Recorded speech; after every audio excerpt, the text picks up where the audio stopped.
ဘယ်ကိစ္စပဲလှုပ်အခက်ခဲဆိုတာဂျုံတတ်တယ်အဲ့ဒီဂျုံလာတဲ့အခက်ခဲတွေကိုဖြတ်ကျော်ဖို့ဆိုတာလူတွေမှာသိခံရတဲ့အနေအထားမျိုးတွေရှိတယ်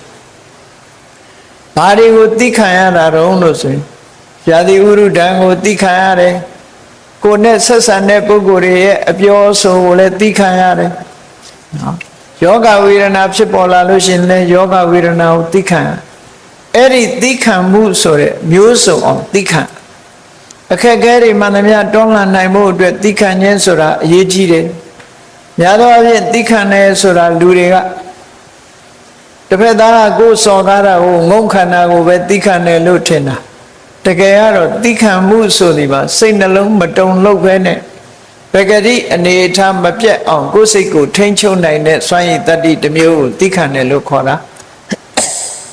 အဲ့ဒါလို့မဟုတ်ဘဲနဲ့ငုံခံယုံခံပြီးတော့စိတ်ထဲကမကြေမနပ်ဖြစ်နေရင်သိခံခြင်းဆိုတဲ့ခန္တီမဖြစ်ဘူးသိခံခြင်းဆိုဒီမှာအေးကိုယ်ကိုစော်ကားလည်းပဲဒီစကားကိုဖြောက်ပလိုက်တယ်ချက်ချင်းပဲပြန်ပြီးတော့လက်ခံစဉ်းစားတာတွေးတောတာတွေမလုပ်ဘူးဟောတွေးတောတာမလုပ်ဘူးဒါဟာသိခံအပူဒဏ်အေးဒဏ်ဆာလောင်တဲ့အတန်တွေ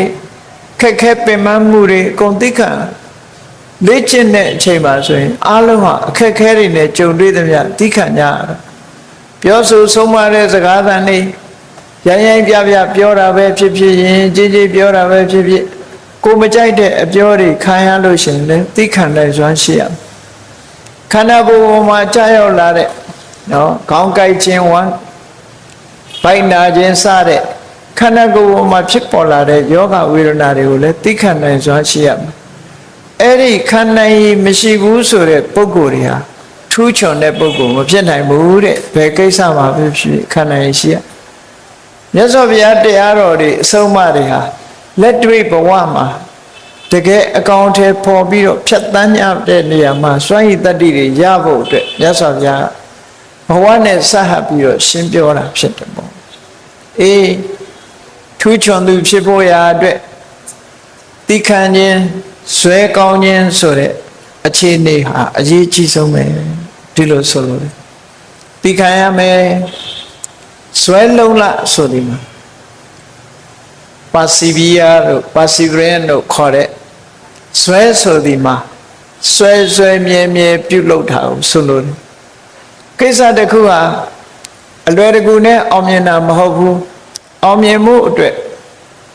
ဆွဲမြဲမြဲလုပ်ဖို့လိုအပ်တယ်ပေါ့အဲ့ဒီဆွဲမြဲမြဲဆိုတဲ့ဇွဲရှိဖို့လိုအဲ့ဒီဇွဲနဲ့တိခံမှုနဲ့တွဲဖက်ပြီးတော့အလုံးလုံးပြီးဆိုလို့ရှိရင်ကိုလိုချင်တဲ့ပန်းတိုင်ရောက်ပြီးထူးချွန်တဲ့ပုဂ္ဂိုလ်အဖြစ်ရောက်ရှိနိုင်တယ်လို့ဒီလိုဆိုတာပေါ့နော်